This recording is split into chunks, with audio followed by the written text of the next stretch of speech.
అత్యంత వైభవంగా ప్రతి ఏడాది జరిగే పూరి జగన్నాథ్ రథయాత్ర ఈ ఏడాది అంటే 2026లో జూలై 16వ తారీఖున మొదలు కానుంది.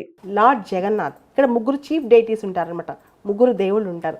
జగన్నాథుడు, ఆయన బ్రదర్, ఆయన సోదరుడు లార్డ్ బలరామ, వీళ్ళిద్దరికీ సోదరి గాడే సుభద్ర అనమాట. ఈ ముగ్గురిని ఊరేగిస్తారు రథయాత్రలో భాగంగా. ఈ రథయాత్రకి ముందు కొన్ని క్రతువులు నిర్వహిస్తారు. ముఖ్యంగా నేత్రోత్సవ్ అంటే ఐస్, దేవతల యొక్క ఐస్ పెయింట్ చేస్తారనమాట. ఐబాల్స్ పెయింట్ చేస్తారు. ప్రతి సంవత్సరం నేత్రోత్సవం చేసి ఆ తర్వాత నవయవన దర్శనం అంటే చాలా నవయవనంగా ఈ డైటీస్ని తయారు చేసి దర్శనంకి రెడీగా రథం ఎక్కించడానికి తీసుకొస్తారన్నమాట బయటికి. మామూలుగా అన్ని రథయాత్రలకి పూరి రథయాత్రకి చాలా తేడా ఉంది. జనరల్గా ఉత్సవాలకి రోడ్డు మీద తీసుకొచ్చే విగ్రహాలు సపరేట్గా ఉంటాయి, ఉత్సవ విగ్రహం అంటాం. కానీ పూరిలో మాత్రం విశిష్టంగా గర్భగుడిలోని దేవుళ్ళనే బయట తీసుకొస్తారు ఊరేగింపుకి. అదే గొప్ప విషయం అనమాట.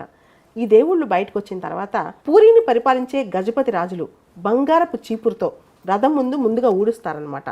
విగ్రహాల్ని రథంలోకి ఎక్కించే సెరమనీని పహాండి సెరమనీ అంటారు. రథయాత్రకు సిద్ధంగా ఉన్న దేవతలపై పూరి సంస్థానాధీశులు గంధం నీళ్లు చల్లి చిలకరించి రథం చుట్టూ తిరిగి ప్రదక్షిణాలు చేసి రథాన్ని స్టార్ట్ చేపిస్తారనమాట. పూరి జగన్నాథుడి గుడిలో ఉన్న 4 ద్వారాల్లో సింహద్వారం దగ్గర ఈ రథాలు ఆగుంటాయి అన్నమాట. ఇక్కడ 3 రథాలు ఉంటాయి. ఒకటి నందిఘోష, లార్డ్ జగన్నాథుడి యొక్క రథం. రెండోది తాళధ్వజం, బలరాముడి యొక్క రథం. మూడోది దర్పదాలన్, సుభద్రాదేవి యొక్క రథం అనమాట. ఈ 3 రథాలు ఆలయం నుంచి బయలుదేరి జై జగన్నాథ్ హరిబోలో అంటూ నినాదాలు చేసుకుంటూ 3 కిలోమీటర్ల దూరంలో ఉన్న జగన్నాథుడి పెంచిన తల్లి లేదా మ్యాటర్నల్ ఆంటీ అనమాట వీళ్ళకి గుండిచాదేవి మందిరం వరకు వెళ్తాయి అన్నమాట ఈ రథాలు. ఇది ప్రాసెస్.